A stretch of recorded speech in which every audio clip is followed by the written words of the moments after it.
Welcome, everybody, to the Tuesday edition of the Not Your Average Investor Show. Today, we're talking about the state of Social Security in an election cycle during a very critical period of, I believe, American history, and just kind of don't have great news about it, but we're going to just talk through it. And we got some ideas. We got some ideas of how we can help. There we go. What do you think about that? I think this is a great time to be talking about it, at least. Yeah, well, I'm glad you're thinking about it because I'm your host, Pablo Gonzalez. With me, as always, the guy that I affectionately like to call GC because of his genius concepts, because he knows how to generate cash flow, because he's a great co-host, and because his name is Gregory Cohen. Say hello, Greg. Hello, everybody. Great to be with you. Is your full name Gregory, or were you born Greg with a double G? It is Gregory. Get this, Gregory, but Greg is Gregg.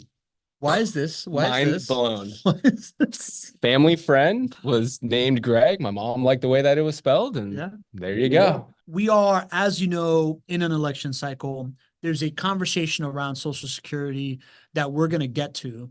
But before we even get to what they're saying about Social Security, I believe the term was, I went into a rabbit hole last night. Quote, Gregg Cohen this morning on our morning run. What have you learned about the Social Security system as of late, my friend? I just think the topics that you have come up with, which come from our audience and from our community here together, the topics that we brought to the show lately have been so fun for me to do a deep dive into. And I have emerged with a whole deeper level of understanding and sometimes even more scared, which is the case here for Social Security. So, I did a deep dive last night and really tried to understand the problem that we have with Social Security. And sometimes you see competing viewpoints. It's hard for people to be aligned on anything in the United States these days. But one thing that everybody's aligned on is that we have a very big problem when it comes to Social Security. I don't want you talking past that mic. Oh, thank you so much. All right. Keeping us right. Am I doing this right? I think. All right. Mostly. Yeah, we have a big problem. And the other thing that both parties are united on right now is that we're not going to do anything about it. Mm-hmm. So there is a lot of really good data analysis reports in place to show what the problem is. We're happy to go more into that. You can take me down that rabbit hole. I got stats on stats on stats that we can talk about. But at the end of the day, this is a problem that is imminent. Mm-hmm. It is less than 10 years away. We already have a problem when it comes to retiring in this country. Mm-hmm. We can only replace, as a country, we can only replace about half of our income when it comes to retirement. Mm-hmm. And if you're replacing half of your income when it comes to retirement, you're living half of your lifestyle. And so that's what it is while we have Social Security to take care of our elderly. But what's going to happen in the next 10 years is that problem is only going to get worse for many reasons. And one of the biggest reasons is that Social Security is not going to be there to the way that it is today. So it's going to make this challenge, which we're already failing on as an economy and as a country, of going into retirement and making sure that we can actually provide for the lifestyle that we want. We're making it that much harder. And to make the matters worse, nobody's talking about it. Nobody's willing to do anything about it on both sides of the aisle. So let's dive into each of those things that you said. So I put on the screen an article from the Wall Street Journal, essentially saying, when we're saying nobody's want to do something about it, we're basing it on the fact that the two poll leading frontrunners from the Republican and the Democratic side have both outwardly said, we're not touching Social Security. It is a political hot potato, right? Mm-hmm. So nobody they want to keep kicking the can down the road. And what the opinion on the Wall Street Journal of the Wall Street Journal is, that's going to put us in a load of trouble. So why don't you talk to us about the trouble of where Social Security, like where we stand with Social Security right now and the numbers that you uncovered last night? Yeah, absolutely. So, Social Security is paid by, it is the Social Security and Medicare Boards of Trustees, and it's the Old Age and Survivors Insurance Trust Fund. And basically, there's a fund out there that is supplementing and allowing us to pay out 100% of Social Security benefits for those who qualify for Social Security. In addition to that, we have Social Security taxes. And what we have known for a long time is that just by the taxes that we collect on Social Security, it doesn't even get close to paying the bill for the expenses of what Social Security entails. And that's because we're living longer and healthcare costs are getting higher and higher. And we've known of this problem for a long time. So what have we done as a country is we've put a Band-Aid on the problem by depleting this insurance trust fund, which has allowed us to continue to pay Social Security benefits. But the leading reports out there are in complete agreement that within the next 10 years, that insurance trust fund is going to be depleted. And at that point, what will happen is it will automatically trigger to the point of us paying a fraction of Social Security benefits to those who qualify, because that fraction is that's all that we can get from the current tax base that we have from Social Security taxes. And it only supports a fraction again of the expenses. And the problem's only going to get worse because we're going to be living longer, as we'll talk about in one of our points here. Yep. And healthcare costs are certainly increasing as well. So it's a big problem. And the numbers on this, according to two reports, one from the trustees that I just mentioned there, and another report from the Congressional Budget Office, this is expecting to be depleted in either 2033 or 2034. So 9 or 10 years away from now. Yeah. And if we do nothing at this point, what would happen is there would be a 23% reduction in Social Security benefits paid at that time. Overall, the average amount of Social Security that an average retiree receives is about $17,000 for the year.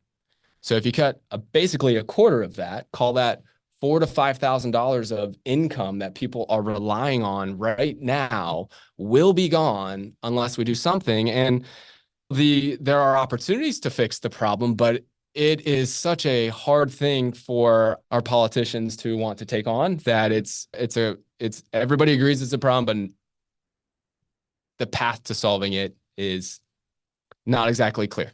So 10 years, 11 years, right? Like 11 30, years. 33, 30, 34, something like that, 30, 35. 9, 10 years. That means if I am someone who is in retirement age right now, right? Let's say I'm 70.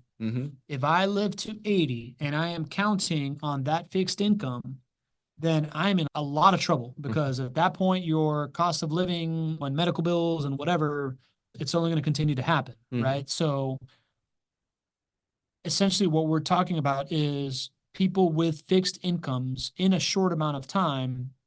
I guess we're talking about two different sets of problems.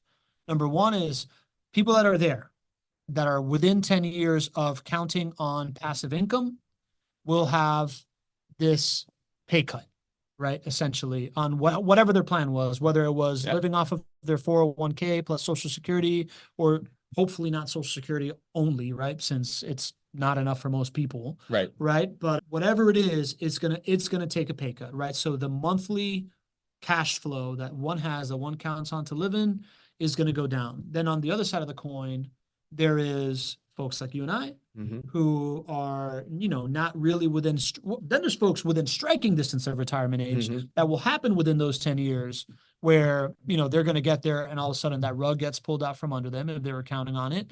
And then there's folks like you and I that are still, 20 plus years away from actual retirement age.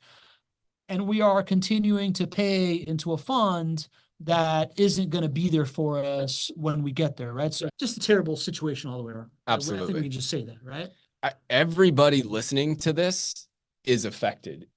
It only is worse for younger people, because at some point, if nothing is done, 10 years from now, unless you're 100 years old and you're listening to this, which would be amazing if you're one of those octogenarians, that's fantastic. But everybody's affected by this. Yeah. And you pointed out that younger folks are paying into a system that's broken. Man, I mean, we are paying into a system. If you're less than 56 years old right now, you're largely not going to receive full benefits according to these reports. So we are affected. Many of you are affected. And it's just to the degree to which you are going to be affected is the question. Yeah. And again, this is happening. Population keeps getting older. Government's spending too much, right? Like we're not paying more taxes as it ages. People are having less kids, right? So like this whole Social Security game is almost like it's kind of like a legal Ponzi scheme, right? Like it's just kind of like, hey, give me some money right now because I'm going to pay it back for you later because I'm counting on making more money later and continuing to pay it down, right? I wouldn't go to legal Ponzi scheme. I wouldn't go to that. That has a certain negative connotation there, but it's a broken system. Yeah. And certainly if you compare, I mean, the reason that Social Security was in place is so that we could take care of our country as we get older, right? We certainly can agree that it's not working. There are probably different and better ways for us to take care of our country than forcing young people to pay into this system, knowing that they're not going to get full benefits unless drastic measures are taken. Those drastic measures would be increasing the tax base considerably to cover the expenses, which, again, that's hard to get through politically, especially in an election year. Higher taxes. Higher Social Security taxes, which I'm not saying is the thing to do, and I'm not saying it's not the thing to do, but that is one solution to the problem. Or increasing the retirement age. Didn't go great in Greece. Yeah, there you go. And both of those things right there do not give people the warm and fuzzies. So everybody's affected. It's a big problem. And it's, I think that we largely speak to the investor mindset in this community, which is not, we kind of live in a bubble here, right? There is just basic needs that people count on Social Security for in this country that you're going to largely cut, call it 20, the actual number is 23% of benefits will be cut if nothing is done in 9 or 10 years. 23% is a lot. And so I think of those folks first. How are our basic needs going to be met as a country when flat out 23% of that income is cut overnight if nothing is done, which I hope something will be done. I would imagine something will be done.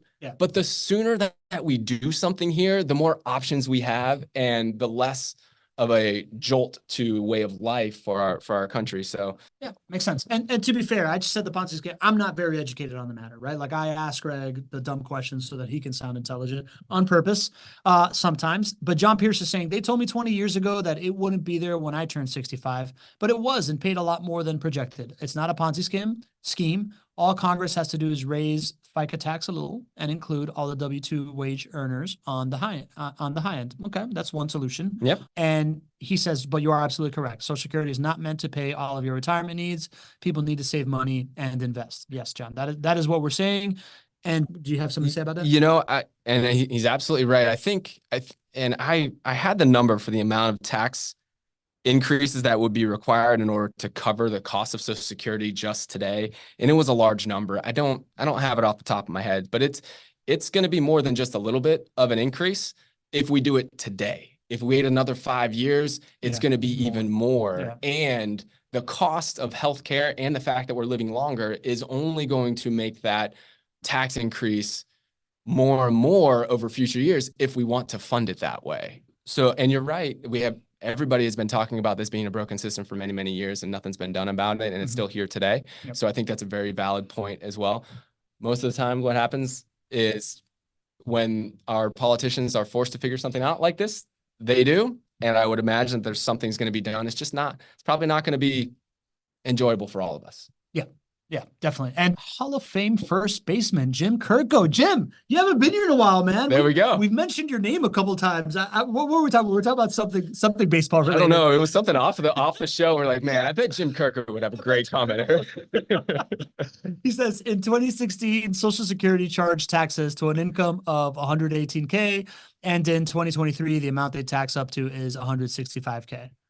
Great point. So again, Congress is figuring out ways to potentially put a Band-Aid on the problem.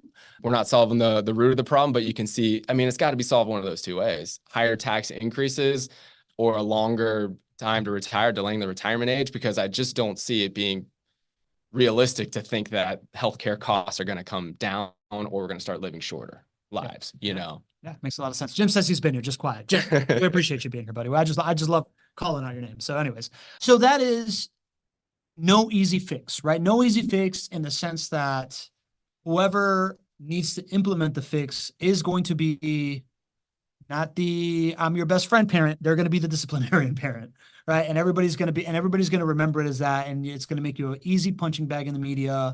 And it's going to make a whole bunch of people pissed off. And it just is what it is. So in a super heated election cycle, where things are really neck and neck, nobody's particularly happy with any of them, right? Except for the select few for each of their bases.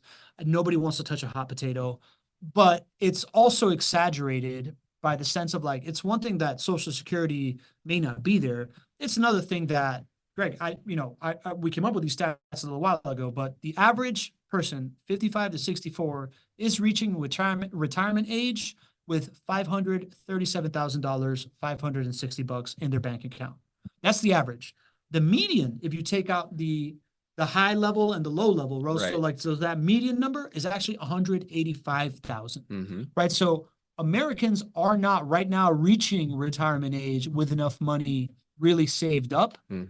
If you think about cash flow, the amount of cash flow they have to retire, median income late boomers, right? 61 to 65 are projected to only replace about 50% of their income. That's where we're at right now, right? So the average situation in America is that people don't have enough money for retirement. Most people are counting on some of this. That means that most people, if you can't replace at least 50% of your income, you're counting on some of the Social Security money to help you out, right? So we are like running straight for this thing, and I hear snowball effect. I hear, okay, if that's happening, then more people are going to need medical help that they're not going to be able to afford. That's going to drive insurance rates up for everybody, right? Like there's going to be more and more public system support that is needed when we're already getting here. And the thing that's supposed to be helping us, that, and given our own devices, we're not getting there with enough cash in the pocket or enough cash coming in, and left to our own devices. And then the stuff that's there as the safety net isn't going to be enough, which makes me think that we just need to be different, right? Like we need to think differently about it all, right? Like part of the theme of this show is it's not your average investor thing, right? The average person in America has most of their money in stocks and bonds. Us here on the show, we understand that there's something that needs to be supplemented for better returns. And I know you did a little bit of an exercise based on if we were to take Social Security money and put it into a rental property, what'd you come up with? Well, so as I was reading and doing research last night on it, the article that I was reading, which I think I put it in the notes there, so maybe we can share that when the time's. Which one? It's that CBO report? No, not the CBO report. No, not that either. Okay. I don't know. Keep going. Anyways, so this article's viewpoint was, man, Social Security is broken. It's worse for those who are younger. It's likely not going to be there to the same degree that it is right now. This is a big problem for retirement in America. And they said, if we had just done something different than Social Security and allowed folks to take the money that they have been forced to put into Social Security taxes over their earning years and allowed that to grow at what the market has grown, how much better off would that worker be?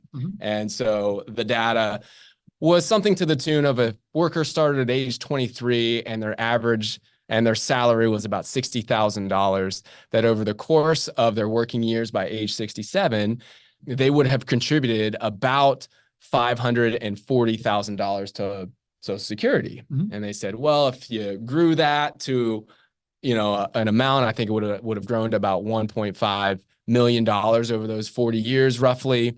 And then you took out an annuity and you earned, call it 4.5%. Your monthly earnings, your monthly dividend from that annuity would be something around $6,000 or something along those lines. Okay. So you took all that Social Security that $6,000 a month? $6,000 a month. Okay, cool. So monthly cash flow of $6,000. Yeah, exactly. So you took all that money that you put in Social Security taxes, and they just ran the numbers, and using rough investment numbers, they said, well, you could have turned that into $6,000 of income after investing for 40 years.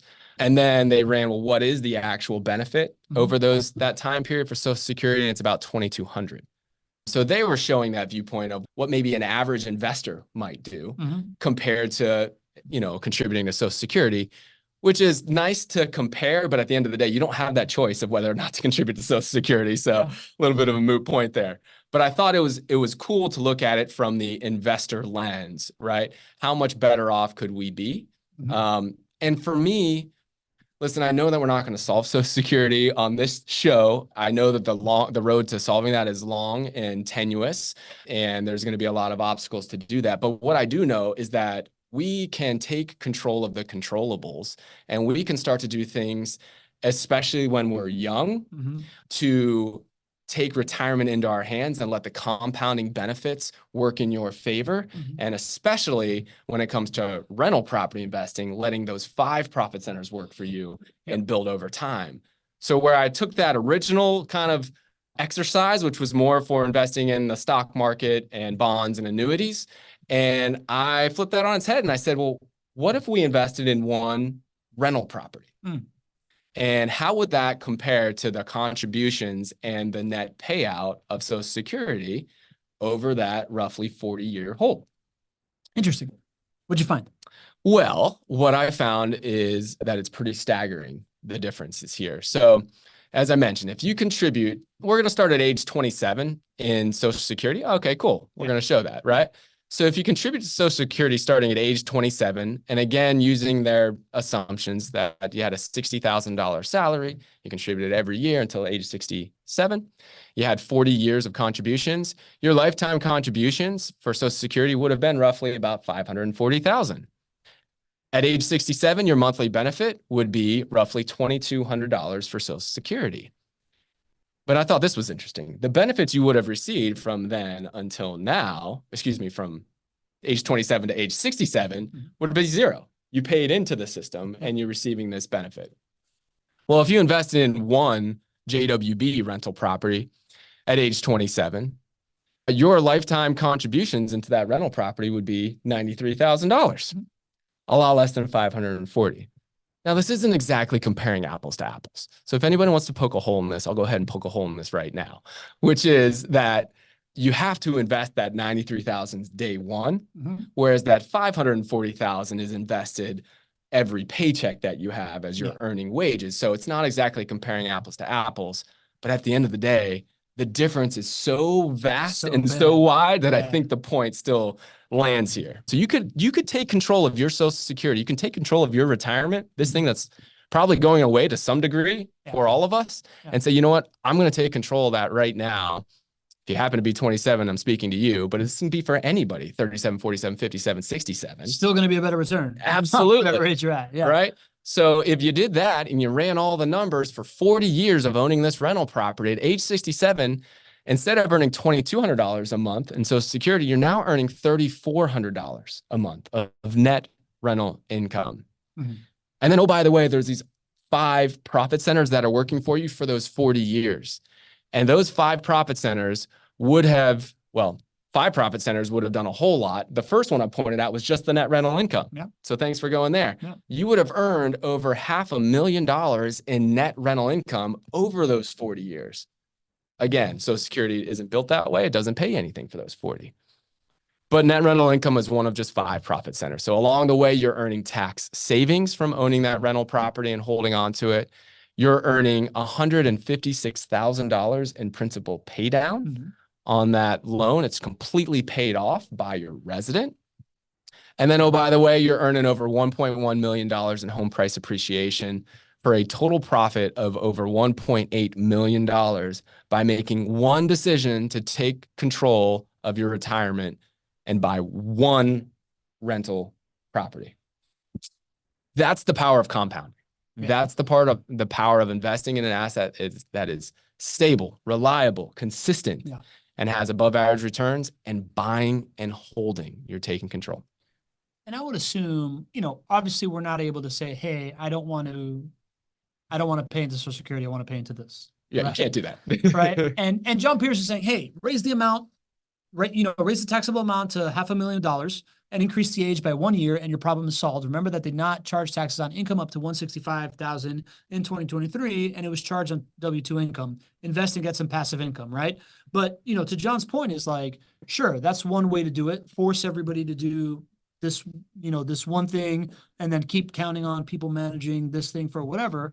Or the counterpoint here is allow people to rent to invest in rental properties, right? Like if like they did when they realized that, we learned this recently, thanks to Kelly Barenbaum, right? Like we realized that the 401k is a relatively novel thing. It was 1994-ish when they were just like, all right, pensions are no longer going to be the thing. So we're going to create these vehicles that you can invest in a 401k. There is precedence for the government saying, hey, we want to instead of forcing you to do things, we want to make it easier to do things that are in your favor.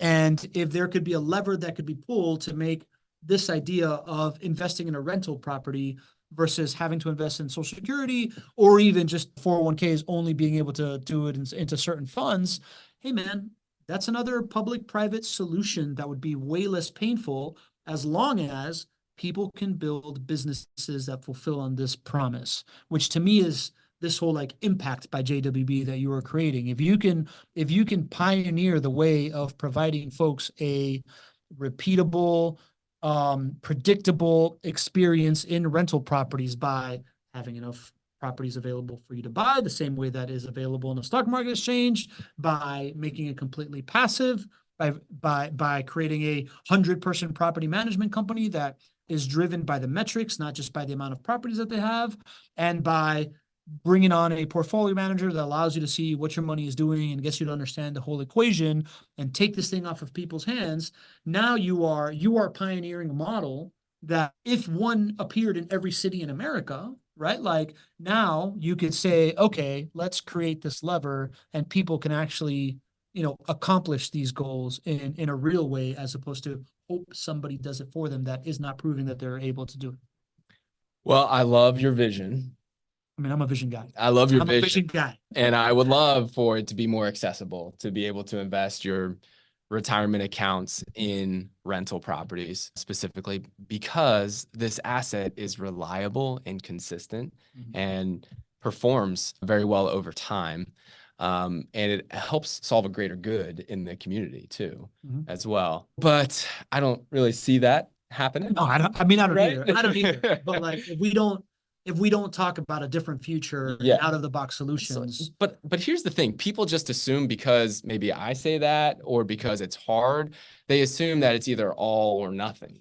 And the reality is that you can take control, and through techniques that we talk about on this show, maybe it's a 401k loan, maybe it's investing in private lending, maybe it's partnering with folks to grow your portfolio.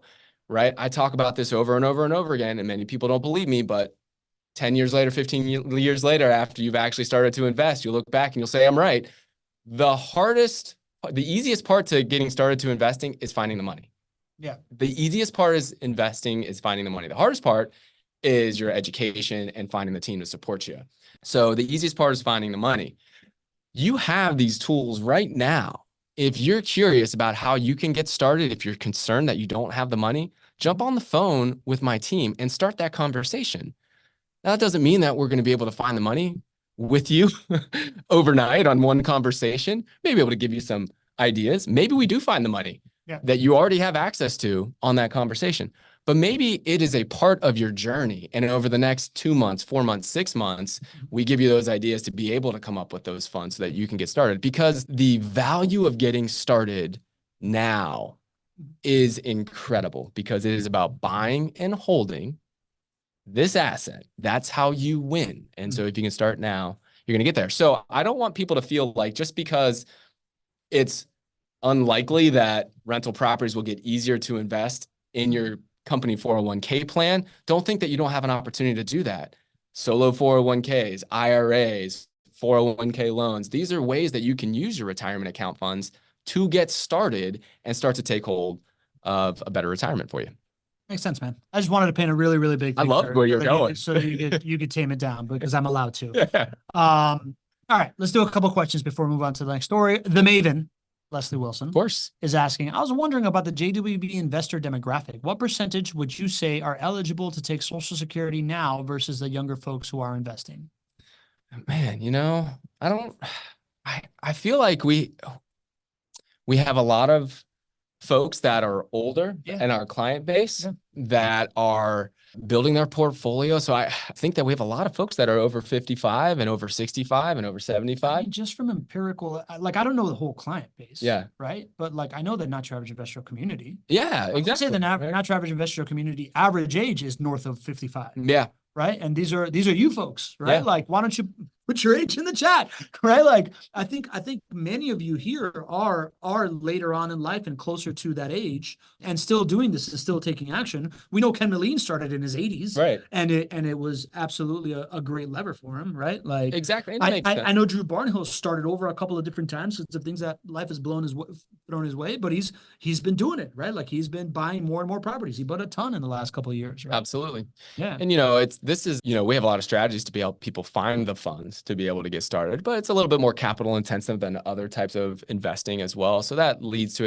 a more mature client base. So I would say that we have that, but I think our message, and from what we've been seeing by our website traffic and by the folks that reach out to us, our message really connects with young people too. Yeah. Right. So I would think we have such a tremendous base of those who want to get educated, want to become not your average investors, and they may not be there yet, but they're preparing themselves to be able to make that first investment. Yeah. So we, think there's a place for that message to land with all. Yeah. Interesting, man. Interesting response from the chat. 63, 74, 62, 53, 67, 62, 44 from the mystery man, 44, 62, 63, right? And There we go. I'm 43. You are 41. Something. 41. Like That's right. 20 years younger than you. Just a young man. 66, 59, 60, right? I love There we go. I love it. I should have these things more often. This is fantastic. 46, right? So I mean, just empirically there, I would say north of 55 is the average of those numbers right there. Okay, great question, Leslie. I love the conversation. Sherry J. Hill says, do you think this will make pad split for Social Security recipients a good investment since they can't afford housing at a current and future rates? I see a large potential there. Yeah, so pad split is a new idea where you have an existing home and you basically retrofit that home to turn it into an Airbnb type of model.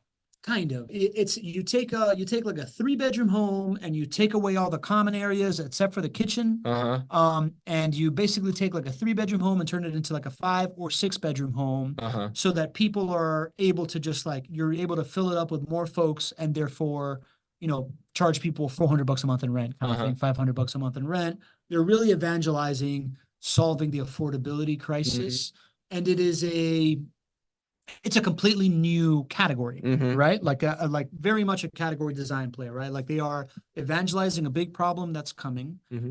Pad Split themselves has created the platform to like manage it and the marketplace to like fill it. And they call their people members in order to like get around these laws about like people that don't know each other living in the same house, right? Because that is regulatory risk as well. And the property management has become, it's evolving. It's an evolving ecosystem like Airbnb. So not a similar model, but a similar kind of like go-to-market ecosystem of getting ahead of regulations through a couple of different things, but really solving a problem, right? So it's an interesting question. Well, I think the question is, if you take the Social Security challenges out of the mix, is pad splits a good investment or not? And I don't have enough information to know one way or the other. We've been approached as, do we want to potentially try this out? We have our own R&D department where we look at opportunities and say, okay, well, let's put some of our own money into something like this. Let's test it out before we would bring it to clients and whatnot. So we were approached by Pad Split and we decided not to do that. Because we didn't see it as being something that would serve our clientele and serve our communities. And we saw some of those risks that you were talking about as well. But that's not to say it's not a good investment or a bad investment, right? I think we'll kind of learn more. We're in learning mode. Everybody's in learning mode when it comes to Pad Split specifically. I am very interested by Pad Split, right? Because I'm a category design nerd. And when I see big changes in context, I see big opportunities for companies and for people that want to problem solve and evangelize the problem and do it a certain way. And this idea of creating a platform and evangelizing this thing and enabling all these things is very interesting to me. So to me, I see, like, if you tell me invest some money into Pad Split, like the company, over the next 5 to 10 years, I think they're going to do very well. Right? What does concern me is the regulatory risk, right? Like we now have a really good template for how this stuff goes, right? Airbnb. And this idea that we saw a big rise in Airbnb and there's like all these people doing well. And then all of a sudden it kind of like, and now it's like the handful of people that did it really, really right, doing well, and it normalizes. I think there's some differences. I think Pad Split really does solve a problem versus Airbnb at first kind of like hid within a problem, but it ended up not being solving of a problem. But within that is the idea that like these young companies that are category designing, they're coming after a problem, and often they need to change course because to find product market fit. PassSplit's in 3 markets, right? Like they're in 3 markets. 3, huh? Yeah, they're in Atlanta, in Jacksonville, and somewhere else. Yeah. Right. Like I don't know Finally. exactly right. So just from an investor long-term perspective kind of thing, I would say like company is going to do very well because they've created this great technology, they're solving a problem, and they're going to like duck and shuck and jive and whatever. You as an investor in the as part of the ecosystem are going to be beholden to the shucking and jiving that they need to do as they get clearer on the problem and as they figure out what the exact solution is. Yep. Right. So that's kind of it, right? It's got some regulatory risk, essentially.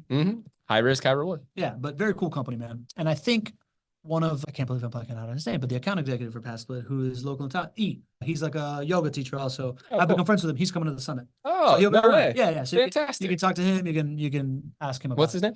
Emmanuel Primate. All right. Primet, but he goes by E. But Big E, the yogi. All right. Super awesome guy. Okay, cool. So now next question is from Hall of Fame first baseman Jim Kirko. He says, gentlemen, the issue is health insurance. The difference between 6,000 and 2,000 is Medicare.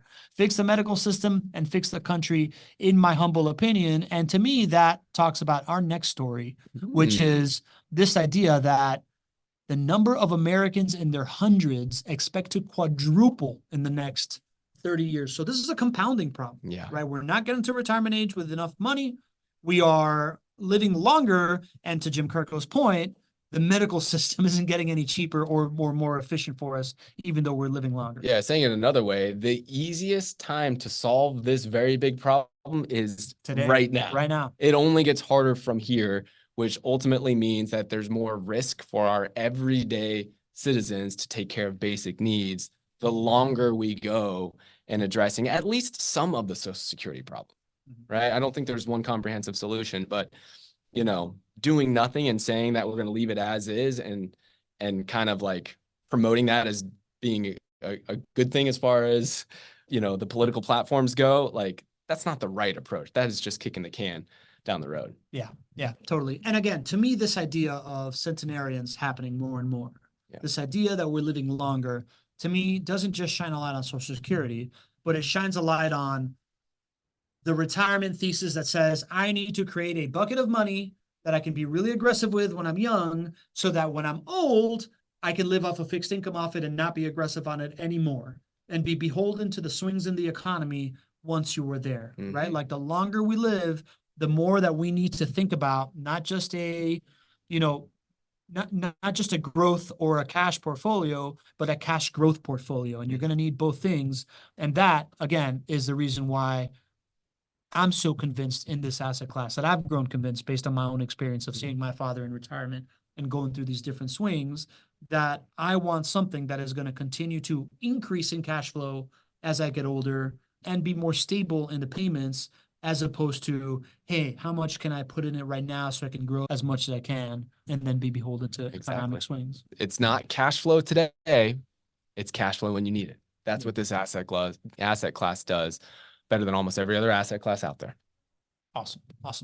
Okay, cool. So that is the centenarian story. Anything else on that you see that you wanted to hit on? I mean, that graph that let's just show that graph, because when I looked at this graph, it just became that much more real to me. This is the number of centenarians projected to quadruple by 2054. And just look at what improvements in healthcare and technology have allowed us to do as far as raising the age of older Americans here, and the rate of technology and the rate of change.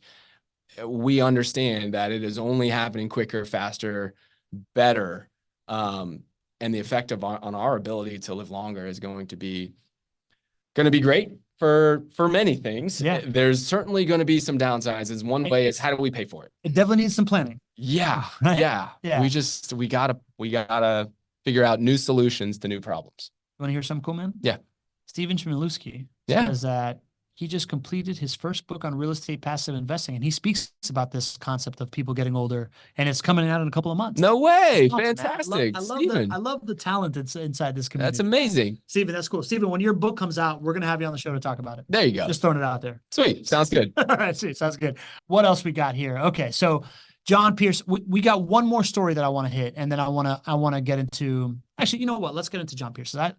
We like to go into the questions about this, but John says, hate to blow up your numbers. This was talking about your study before. Sweet. But I contributed to Social Security for 40 years and contributed 96,000, and I now receive 39.50 a month, and it increases based on COLA. But your numbers are based on having that cash up front. I totally agree that you should have passive income, and that is 4%, nowhere near that what you get from rental properties, but it's great for cash. All right. I'm trying to figure out which part of my numbers were blowing up here because. You want me to go back to it? Well, maybe. So one of the points that John made is that the example that I gave as far as only contributing $93,000 over the life of the investment for a rental property is he's pointing that out, and that's actually 100% right, which, right, we're talking about $93,000 over the lifetime is your down payment that you need to contribute for the rental property. The reason why it's not comparing apples to apples is because my assumptions are like day one, you have to contribute $93,000. For sure. That $540,000 that you contribute over Social Security is actually taken out of every one of your paychecks over 40 years. So it's not exactly comparing apples to apples. So you're 100% right on that, John. But again, the reason why I chose this example is because the difference is so staggering that even if you took into account the time value of money and all of those metrics there, you'd still show that, you know, investing in rental properties requires less capital over time. And then as far as the numbers for the contribution to Social Security and how much it grew and how it contributed or how it delivered $2,200 a month, we're going to have to take that up with the article that I cited there, which is down there at the bottom. So would encourage you to reach out to them. I took their numbers. I always cite all of my sources there. I want to get to our last story, GC. It's not all bad news. The younger generations are starting to catch wind of this. Yeah. The Gen Z and early millennials, I think, you know, us as elder millennials, we've grown up kind of like hearing about this stuff, but not really with information out there at scale where anybody can just get educated on anything. And I think these like Gen Zs, these early millennials, they're surprisingly financially educated when they want to be because of TikTok and because of Instagram and all this different stuff.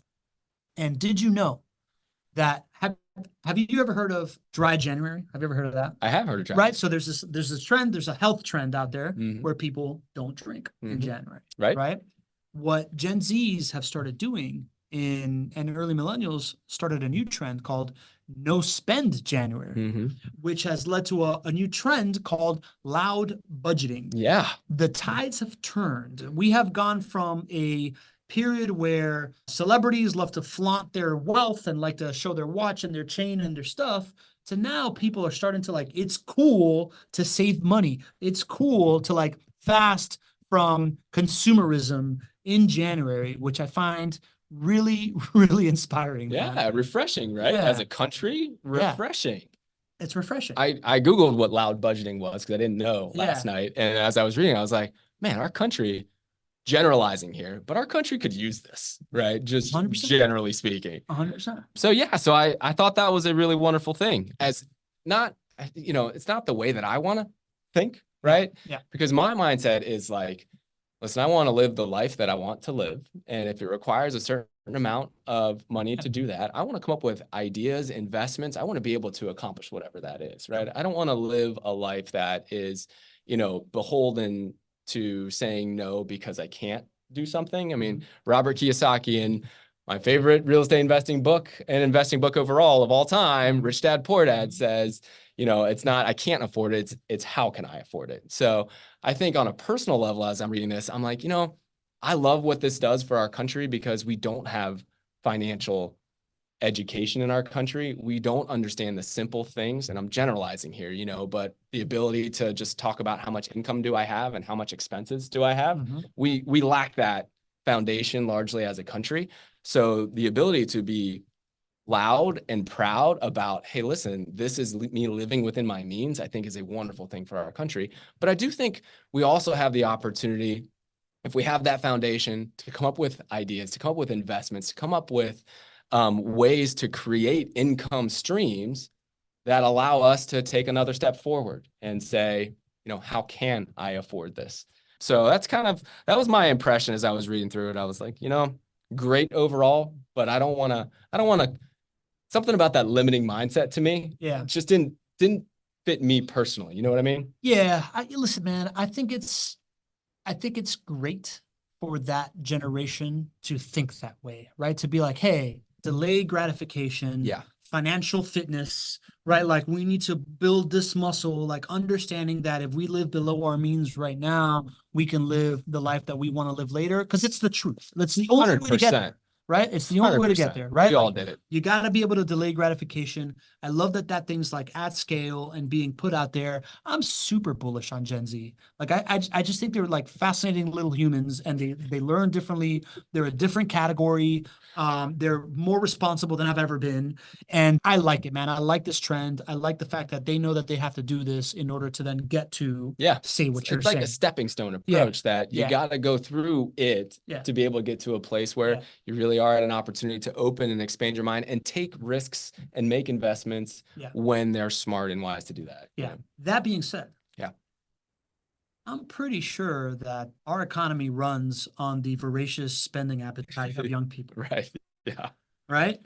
And I wouldn't be shocked, right? Like I know that this is not a prediction show, but like, man, if a large swath of the 15 to 25-year-old demographic took a month off of buying crap, what are quarterly reports going to look like? Yeah, it's interesting. I mean, right? it is going to help with getting our inflation number down. Yeah. Yeah. But yeah, our country is, the largest, spending category is consumer spending. Consumer spending. Right. Happy meals. Yeah. Yeah, exactly. Yeah. So it'll be interesting to see what the effect on that has. It's interesting, man. I haven't made a lot of predictions on this show, right? But like to me, this is a signal of that thing that you and I have been talking about a couple of times that I've only heard like one other person, Brian Hanley, who we had on the show, kind of talk about. And it's this idea that we have yet to price the effects on markets of interconnectivity and free information flow.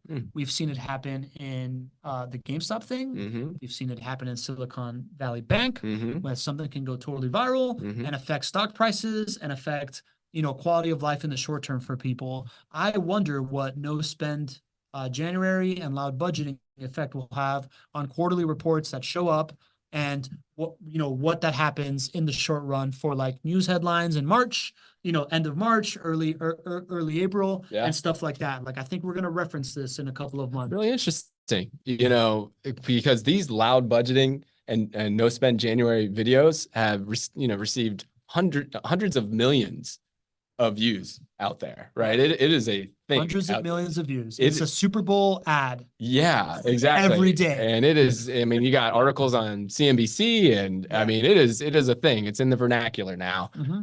So really interesting to think if you started to see some, cause and effect of like new trend, how many views, and then marketing and sales organizations based on consumer spending are like, oh no, this trend line hit this many views. This is going to affect our sales. Who knows? I wonder if they're even thinking about that. Yeah. Right? Like, I wonder if like the pundits even have an eye on like the pulse of TikTok. Right. I don't know, just something. I want to end the show on a really cool note.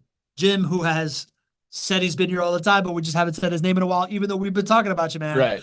He left a really cool comment here in the Q&A. Final thought today from Jim Kirko.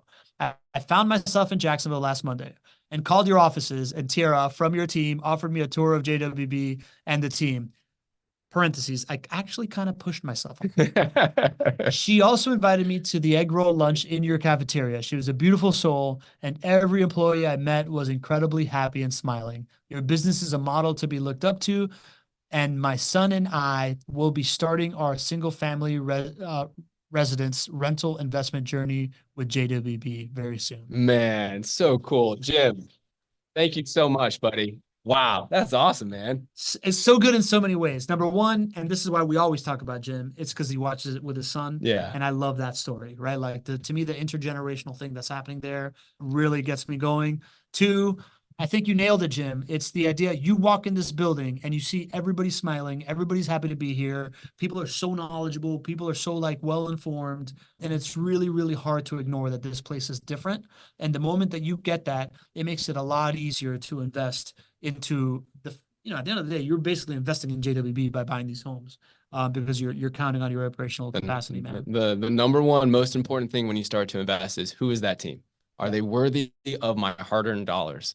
Are they going to be there to support me in good times and bad? And, I get to sit here and speak on behalf of the team every show, every Tuesday and Thursday, but there are over 100 of the best and most talented and most caring individuals behind me here at JWB. And I'm so excited for Jim and his son to be here for the summit. I'm excited for all of you who are able to be here for the summit to meet our team, because it is the best part of our investment. And Jim, thank you so much for sharing that message.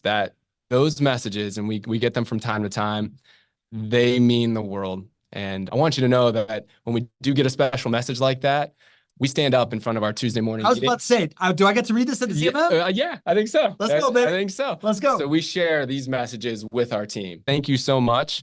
And if you're inclined to share one of those messages, just know that the people that you recognize here will absolutely be recognized in the team setting as well. That's our show for today. Not Your Average Insights. I love this content pillar, man. I love the conversation that arises when we show up here with these like kind of takes and having people glad to help, Pablo. Thanks, Jim. I hope I get to help you too, buddy. I love the conversations. John, thank you for challenging the numbers and being part of it. The chat was on fire today. It just never goes without noticing that over 70 people showed up here today, middle of a workday on a Tuesday, to be a part of this community, to add value, to continue to learn, to continue to grow, to continue to show that we might not be average, but that doesn't mean that we're alone. Right? So just really thank you to I like that. That was really good. Thank you to the community for being here. Really, really, really appreciate you. Yep.